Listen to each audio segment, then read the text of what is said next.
नमस्कार, स्वागत है आपका आपके अपने YouTube चैनल साहित्य गगन में। अपनों ने वर्ण विचार जो अपना टॉपिक है वो कर लिया है पूरा, जिसमें अपनों ने पहले वर्ण विचार के बारे में वर्णों की भूमिका उसको देखा, फिर स्वरों का वर्गीकरण किया, फिर व्यंजनों का वर्गीकरण किया और वो टॉपिक अपना पूरा हो गया। अब अपने आगे कर रहे हैं शब्दकोश में शब्द ढूंढना। ठीक है, शब्दकोश में शब्द ढूंढना मतलब जैसे कि अंग्रेजी के अंदर डिक्शनरी होती है। अब अपने उसमें कोई भी जो शब्द है वो ढूंढते हैं तो अपने को पहले क्या आनी चाहिए, ABCD A to Z alphabet आने चाहिए। उसी तरह से हमें हिंदी के शब्दकोश में हिंदी का जो डिक्शनरी होता है उसको क्या कहते हैं, शब्दकोश।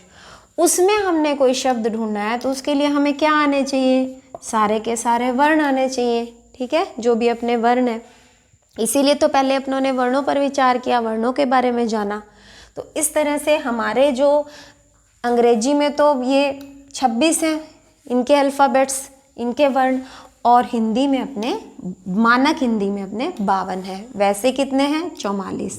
तो अपने को अब तो 52 के 52 पता होने चाहिए। इनके बारे में अपनों ने पूरा पढ़ लिया है। इसके बाद इतना जानने के बाद अपने को अगर शब्दकोश में कोई शब्द ढूंढना है तो हमें क्या चाहिए, वर्ण विन्यास। क्या पता होना चाहिए सबसे पहले, वर्णों का विन्यास। विन्यास मैंने उनको तोड़ना, अक्षरों को टुकड़े करना, मतलब आखिर तक कोई भी जो है उसके और टुकड़े ना किए जा सके। सबसे पहले हम देखेंगे वर्ण विन्यास। मान लीजिए ये क एक वर्ण है। क क्या है, एक वर्ण है। इसके मैं टुकड़े करना चाहूँ तो किस तरह से करूँगी, क प्लस अ, क्योंकि मैंने आपको पिछली वीडियोस में बताया। आपने अगर किसी ने वो वीडियो नहीं देखी, सीधा ये देख रहे हैं तो आप वो भी पहले देखें कि ये जो क है इसको अपने इस तरह से लिख तो सकते हैं, मगर अगर अपने इसको बोल रहे हैं इस प्रकार से तो इसमें अपने आप ही कौन सी ध्वनि जुड़ी हुई है, अ ध्वनि। अ जो है इसके अंदर ध्वनि अ स्वर जुड़ा हुआ है। ठीक है, ये चीज़ तो मैंने पहले सबसे पहले क को देखा। इसी तरह से सारे हैं, ख है, ख में भी क्या जुड़ा हुआ है, अ जुड़ा हुआ है। अगर अपने काल देखें तो का में तो दिख रहा है स्पष्टतः क्या जुड़ा हुआ है, आ जुड़ा हुआ है। की में क हलंत ई। अब किसी ने कहा कि हलंत क्या, हलंत मतलब ये हल चिन्ह जिससे हम इस जो वर्ण की जो ध्वनि को, स्वर को हम बाहर निकाल के इसको हम दिखाएंगे कैसे कि ये जो वर्ण है ये स्वर रहित हो गया, इसमें से स्वर बाहर निकल गया, तो ये हल चिन्ह होता है। ठीक है, इससे अपने दिखाते हैं। और इस जो वर्ण को जिसमें ये हल चिन्ह लग जाता है उस वर्ण को क्या कहते हैं, हलंत, हलंत वर्ण। और अगर कोई पूरा का पूरा शब्द है वो हलंत से खत्म हो रहा है तो उसको कहेंगे हलंत शब्द, क्योंकि उसका अंत किससे हो रहा है, हलंत से। अगर वो जो शब्द है वो यहाँ बीच में है और बीच में वो हल चिन्ह लगा हुआ है तो सिर्फ उस वर्ण को कहेंगे हलंत। बाकी वो जो वर्ण होगा, जैसे मान लीजिए कुछ भी अपने राम लिखते हैं तो राम क्या है, यहाँ हलंत है, म वर्ण जो है स्वर रहित है, म हलंत है। और इस तरह से अपने ये जो शब्द है दारिद्र्य, दारिद्र्य इस तरह से लिखा जाता है। इसमें जो ये द और र है ना, ये दोनों के दोनों क्या है, हलंत हैं। मगर ये जो शब्द है अपने आप में ये अंत किससे हो रहा है, इसका अ से, क्योंकि य के अंदर आखिरी ध्वनि क्या है, अ है। तो जिस ध्वनि से शब्द का अंत होगा उसी से मानेंगे। जैसे कि इसके अंदर अ से हो रहा है तो इसको मानेंगे अकारांत। क्या मानेंगे, अकारांत। अगर मैंने लिखा रमा तो ये है आकारांत। क्या है, आकारांत। अगर मैंने लिखा रामू तो ये है दीर्घ ऊ कारांत। जिस भी स्वर से उसका अंत हो रहा हो उससे ये लिखने का ये होता है। इसी तरह से इसको लिखते हैं कारांत, आकारांत, उकारांत, इकारांत, ईकारांत। ठीक है, ये इसका ये तरीका रहता है। ये चीज़ें आप नोट कर लेना वीडियो को पॉज करके। ठीक है, ये वर्णों के अपने टुकड़े देखे किस तरह से हो सकते हैं। अब मैं एक आपके सामने इसके उदाहरण रख रही हूँ, कृषक। मैंने लिखा कृषक। अब इसके अपनों ने शब्द के पूरे टुकड़े कर देने हैं एक एक वर्ण के। किस तरह से करेंगे? अब ये क्या है इसके अंदर? ये र नहीं है, ये क्या है? री। क्या है? री। उसके बाद है मूर्धन्य श, और इसके अंदर क्या जुड़ा हुआ है? अ। कृषक क, और इसके अंदर क्या जुड़ा हुआ है? अ। ये हो गए इसके टुकड़े। जब तक हमें ये टुकड़े करने नहीं आएंगे हम नहीं सीख पाएंगे कि शब्दकोश में शब्द कैसे ढूंढना है, क्योंकि उसमें तो पूरा खोलना पड़ेगा। ऐसे भी हो सकता है हर जो शब्द होगा वो क से शुरू हो, उसके आगे वाली मात्रा भी सेम हो, तो हमें क्या हो चाहिए? वर्णमाला याद होनी चाहिए और ये टुकड़े करने आने चाहिए, और वर्णमाला का पूरा वर्णों का क्रम भी हमें याद होना चाहिए। अब देखिए कलश, बहुत आसान है ये। कलश, क, अस्वर, ल, अस्वर, श हलंत, अस्वर, ये हो गया। अब है क्रम, करम।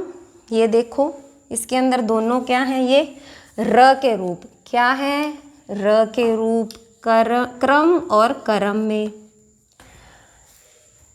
क हलंत, क्रम, इसके अंदर जो र है वो क्या है? वो स्वर सहित है। क तो है ही आधा, ठीक है, तो इसके अंदर ये जो र है पैरों में ये पूरा है, तो इसको अपने इस तरह से खोलेंगे। क्रम, क स्वर रहित है, हलंत से मैंने इसको लिख दिया। र, फिर अ, फिर म, फिर आ।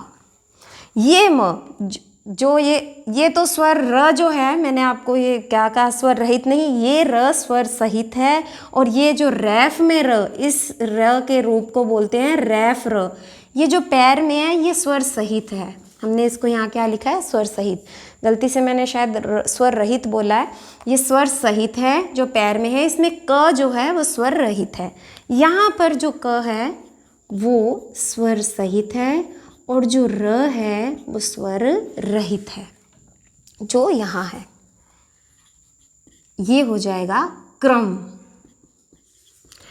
र के इन दो रूपों का और एक और रूप होता है ये वाला, जैसे इस तरह के गोल गोल पैंदे वाले जो भी अपने ये वर्ण होते हैं, इनके पैर में जब र लगाना होता है तो वो र का ये रूप लगता है। ठीक है, ये इसका र का ये नियम होता है कि अगर र से पहले वाला वर्ण स्वर रहित है तो र अपने पहले वाले वर्ण के पैरों में लगेगा। क्या नियम होता है? र के पहले वाला वर्ण अगर स्वर रहित है तो र उसके कहाँ लगेगा? पैर में। ठीक है, चाहे यहाँ पे र स्वर रहित है आपको दिख रहा है ये क, और यहाँ स्वर सहित है र, तो इसके पैरों में लगेगा। अगर र खुद स्वयं स्वर रहित है तो वो अपने अगले पूरे वर्ण में, मतलब स्वर सहित वर्ण के ऊपर चला जाता है। जो र स्वर रहित होता है, अर्थात जो र स्वर जिसको अपने कहेंगे कि र आधा है, ठीक है, र वर्ण अगर आधा है तो वो अपने अगले वर्ण, पूरे अगले वर्ण में उसके सिर पर बैठ जाता है। इस र को कहते हैं रैफ र। ठीक है, और ये है इसका गोल पैंदे वाले जितने भी होते हैं, जैसे ट्रक है, उष्ट्र है, ड्रम है, ये र का रूप है। ठीक, ये हो गया अपना वर्ण विन्यास। हमने री को जान लिया, र के तीनों रूपों को जान लिया। अब अपने बढ़ते हैं अपने शब्द कोश में शब्द ढूंढने वाले टॉपिक की तरफ। इसके लिए हमें दो चीज़ें जानना बहुत ज़रूरी है कि ये जो अनुस्वार अंग, इसके बाद अनुनासिक अ है, अ, आ, इ, ई, उ, री, ए, आई, ओ और औ। इन क्रम में सबसे पहले आएंगे। इसी प्रकार से अगर मैं व्यंजन लिखूं तो कं, अनुनासिक कह, क, का, कि, कु, कु, क्री, के, कई, को और कऊ। ये इस तरह से आएंगे। हमें इसका क्रम भंग नहीं करना है, क्रम यही रहेगा। यहाँ से आप देख पा रहे हैं अपने स्वरों का है क, का, की, कु, क्री, के, कई, को और कऊ। इसके बाद हमें व्यंजनों में जो स्वर रहित व्यंजन है, जिस भी मतलब वो क्रम का है, उसको यहाँ रखेंगे। ये क, जो क स्वर रहित होगा, मान लीजिए कोई शब्द है हमारे पास, कंग वाला भी है, अनुनासिक वाला भी है, अह वाला भी है, क वाला, का, ये सारे लिखने के बाद जो स्वर रहित क का जो शब्द होगा, वो शब्दकोश में हमें कऊ के बाद मिलेगा। ठीक है, ये बात आपको इतनी समझ आ गई। अब अपने उदाहरण लेते हैं।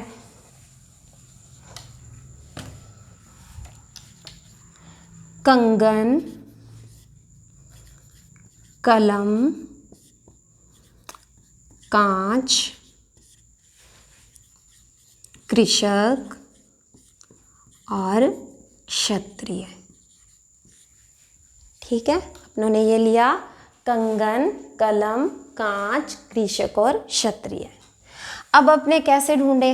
इतने सारे देख के वहाँ पे हमें फटाफट से अपना प्रश्न का हल ढूंढना होता है, और वो सारे एक जैसे लग रहे होते हैं, कहीं ये आगे कर रखा है, कहीं ये पीछे कर रखा है। ये तो हमने क्या करना है, सबसे पहले इनको खोल लेना है। क अनुस्वार, ग प्लस अ प्लस न प्लस अ, ये हमारे कंगन का हो गया। ठीक है, अब कलम,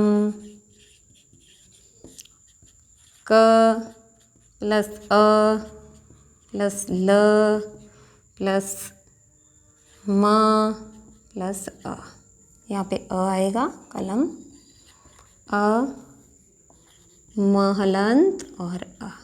ठीक है, क हलंत अ, ल हलंत अ, म हलंत अ, कलम। इसके बाद बारी है कांच।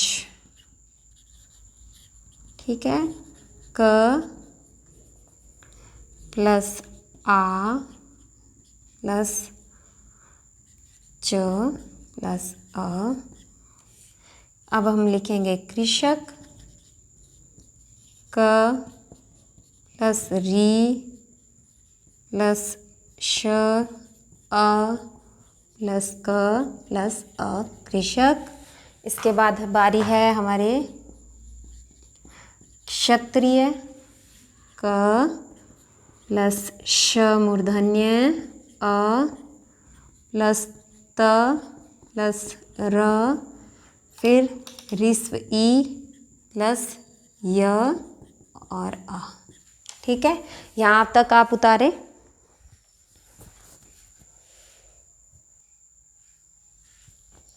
हाँ जी, नोट कर लिया। अब अपने अपने नियम को देखते हैं कि जैसे कि यहाँ अनुस्वार है, पहले वाले पे अपने अनुस्वार है, तो अनुस्वार वाले कौन से नंबर पे रहेंगे, और ये भी देखना है कि अ वाले ये हमें अलग रखने हैं। ये नहीं है कि यहाँ अनुस्वार है और अपने इसको आ और अ को बीच में मिक्स कर दे, ये नहीं करना है। ये क्या करेंगे, अपने कंगन, क प्लस अ के ऊपर बिंदी ग, इसको आगे नहीं देखना, यहाँ देखेंगे अ और यहाँ देखेंगे अ, और देखें कहीं अ है, नहीं है, क्योंकि ये क है, ये क जो है स्वर रहित है, श मूर्धन्य श जो है वो अ सहित है। तो अब अपने को सिर्फ इन दोनों में देखना है, क अ, तो पहले कौन सा आ जाएगा नंबर पे, अनुस्वार वाला, क्योंकि ये हमारा नियम कह रहा है कि अनुस्वार वाला फर्स्ट नंबर पे आता है। इसके बाद बारी आती है अकेले अ की। वैसे तो चंद्र बिंदु की आती है, तो यहाँ आपको चंद्र बिंदु दिख रहा है, मगर चंद्र बिंदु हमारा अ के साथ ना होके आ के साथ है। किसके साथ है, आ के साथ है। आ की बारी अभी पीछे है। वैसे अपने बात करें कि यहाँ इसके बाद बात आएगी आ, और इसके बाद नंबर आएगा अनुनासिकता का। ठीक है, ये इस तरह से रहेंगे। अब ये जो है ना, कलम अ और आ, तो बिल्कुल सिंपल है कि अ के बाद अनुस्वार, अनुस्वार वाले का काम हो गया 1 नंबर पे। और इसके बाद किसकी बारी है? अ की। किसकी? अ की। ये रहा क अ। और किसी में अ दिख रहा है? नहीं दिख रहा, तो इसका नंबर हो जाएगा 2। अब किसकी बारी आती है अपने वर्णमाला के अंदर? आ की। आ सिर्फ एक में है और वो भी चंद्र बिंदु सहित है, तो इसको अपने नंबर दे देंगे 3। इसके बाद है कृषक, ये री पड़ा।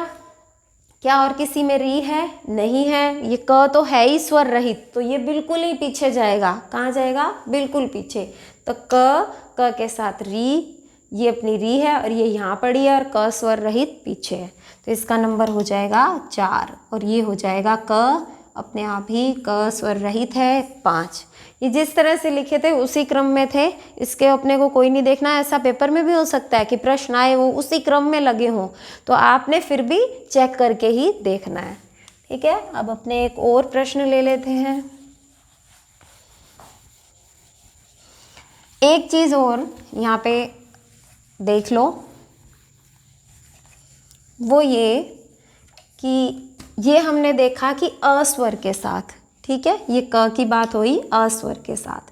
अगर मान लीजिए हमारे पास का हो, का हमारा पहला स्वर हो गया और उसके बाद अपने पास ये आए कि का के साथ अनुस्वार, तो उसका नंबर क्या हो जाएगा? इस का से पहले।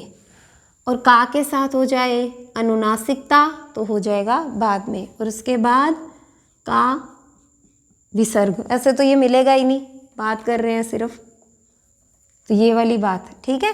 का की, फिर ये क्रम रहेगा, ठीक है। यही हर एक वर्ण के साथ यही चलेगा, चाहे च आ जाए, चाहे ट वर्ग आ जाए, त आ जाए, प आ जाए, सबके साथ यही क्रम रहेगा। अब आप लिखो किताब,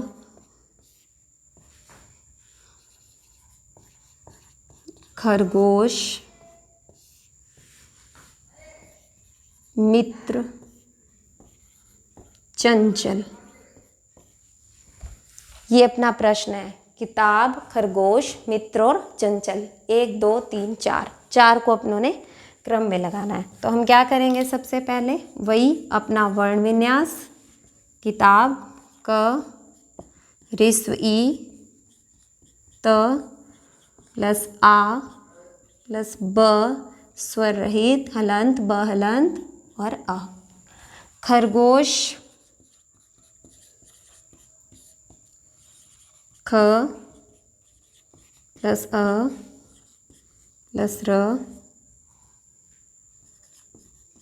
प्लस ग हलंत ओ श। इसमें गलती नहीं करनी। इसके बाद मित्र,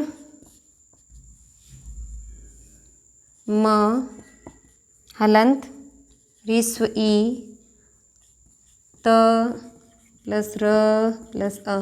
अगर आपने ये करने की आदत डाली ना वर्ण विन्यास की, तो आपको संधि में बिल्कुल कहीं भी कभी भी कोई समस्या नहीं आएगी। अब है चंचल, च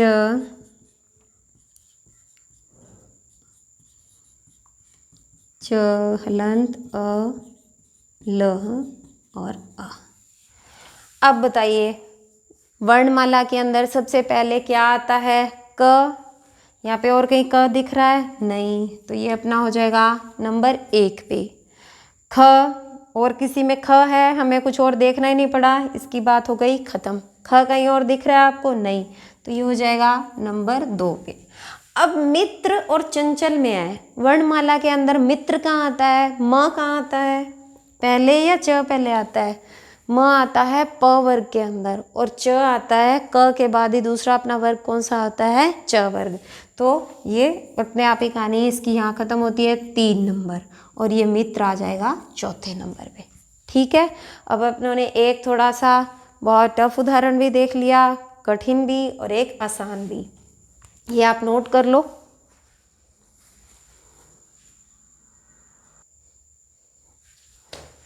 हाँ जी, अभी ये और अपने उदाहरण देख लेते हैं। क्या, एक ये चीज़ यहाँ देखना, मैंने ये यहाँ लिख दिया है, ये तो अ की बात है, ये आ ये इससे पहले यहाँ लिखना है, ठीक है। ये इनकी जो क्रम रहेगा, अ के बाद अगर बिंदी वाला आ आता है, अनुस्वार वाला और अनुनासिकता लिए हुए आ आता है, तो उसकी बारी आ से पहले रहेगी। वो शायद एरो गलत लग गया था। तो अब अपने ये उदाहरण देखते हैं। क्या, क बिल्कुल दिखाई दे रहा है, स्वर रहित है, तो इसको अपने क हलंत प्लस य प्लस आ। कांस्य है, क प्लस आ अनुस्वार के साथ, भूलना नहीं है। स स्वर रहित, य स्वर सहित है, य हलंत और अ। कंचन, क प्लस अ अनुस्वार प्लस च हलंत अ प्लस न हलंत और अ। कांच, क प्लस आ किसके साथ, अनुनासिकता के साथ, अनुनासिक आ, च हलंत और अ। अब इसका हमने क्रम लगाते हैं। देखो क मैंने कहा था, क क्या है यहाँ, स्वर रहित, क हलंत है, इसके बाद है ही नहीं इसका स्वर, दिख रहा है क। खड़ी पाई है, खड़ी पाई वालों को अपने स्वर रहित दिखाना हो तो कैसे, ऐसे दिखाते हैं। अपने क को ऐसे तभी दिखाएंगे जब अपने वर्ण विन्यास कर रहे होंगे, ठीक है। तो खड़ी पाई वाला क है, दिख रहा है, इसकी खड़ी पाई आधा इसको किया हुआ है। कांस्य, कंचन, कांच, तो सबसे पहले किसकी बारी आएगी, देखो ये रहा अ, किसकी, कंचन की। अब इसके बाद अपने पास है क्या, आ और आ दोनों आ गए, तो सबसे पहले बिंदु अनुस्वार पहले और अनुनासिकता का चिन्ह बाद में, तो यहाँ पे कांस्य का हो जाएगा नंबर 2। और कांच अनुनासिकता लिए हुए है जो कांच, ये हो जाएगा नंबर 3 पे। और क जो स्वर रहित है ये हो जाएगा सबसे अंत में, ये पड़ा, ये हो जाएगा नंबर 4 पे, ठीक है। अगर अपने और इसके उदाहरण देखें, ये आप नोट कर लेना वीडियो पॉज करके।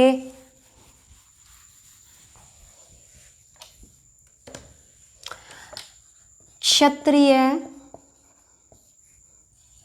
कर्तव्य, क्षत्रिय, कर्तव्य, कृत और क्रम, इनमें अपनों को लगाना हो तो क हलंत मूर्धन्य श, अ, त्र को भी खोल लो, ह्रस्व ई और य, क्षत्रिय, ठीक है। अब कर्तव्य, क प्लस अ, कर्तव्य, क ये ऊपर वाला र पहले बोला जा रहा है और ये स्वर रहित है, र स्वर रहित, र फिर आएगी त की बारी, त प्लस अ, व स्वर रहित, य हलंत और अ, कर्तव्य। अब है कृत, क ये क्या है, कौन सा, क ये स्वर रहित है अ, तो र हलंत और अ, ये अ किसके साथ आ रहा है, ये अ र का है, र पूरा है इसमें, और इसमें अ ना आके क्या आ रहा है, हमारा स्वर दीर्घ ई, कृत है, ठीक है। और क्रम, क वही हलंत, र अ म और हलंत और अ। अब इसमें अपने को ढूंढना है, देखो सब में क क क क, ठीक है। इसके बाद श, इसमें तो कोई है ही नहीं, तो ये वाला भी क स्वर रहित है और ये वाला भी क स्वर रहित है, और ये भी कौन सा, कृत वाला, क्रम वाला और क्षत्रिय वाला। अब हम क्या करेंगे, और ये है हमारा क स्वर सहित। तो सबसे पहले अपना नंबर किसका आ जाएगा, क जो स्वर रहित है आधा क, वो कहाँ जाएगा, सबसे अंत में। तो इनको तो अपनों ने देखना ही बाद में है। सबसे पहला नंबर आ जाएगा कर्तव्य का, क्योंकि क और अ पहले कौन सा आता है, ये देखो क, ठीक है, क स्वर रहित बाद में। तो नंबर 1 पर ये। अब देखो क स्वर रहित, क हलंत श, और फिर आता है क हलंत र, क हलंत र। अपनी जो वर्णमाला है उसमें र पहले आता है या मूर्धन्य श पहले आता है। देखिए यह पहले आता है, क चट तप ये हमारे वर्ग, उसके बाद य र ल व, श तालव्य श, मूर्धन्य श, दंत्य स और ह। तो अपने ये वाला जो श है इसको अपने बिल्कुल अंत में रख देंगे। और अपनी बारी आई र की, किसकी बारी आई, र की, दोनों में र है। यहाँ पे आ जाएंगे। अब अपने को देख लीजिए 1 2 3, तीसरा स्टेप लेना पड़ रहा है। तो ये क्या है, ई, दीर्घ ई और अ। पहले नंबर किसका आता है, अ का। तो अपना ये अ और दीर्घ ई, सबसे इससे पहले इन दोनों में पहला नंबर किसका है, इसका। तो इसको देंगे अपने नंबर 2, और ये अपने आप हो गई फिर नंबर 3, और ये मूर्धन्य श वाला चला गया 4। ठीक है जी, ये अपने हो गए उदाहरण। अब मुझे लगता है इतने उदाहरण करने पर आपको मैंने जितने कठिन थे वो करवा दिए। आपको फिर भी कोई डाउट रहता है इस टॉपिक के अंदर तो आप कमेंट करके पूछ सकते हैं।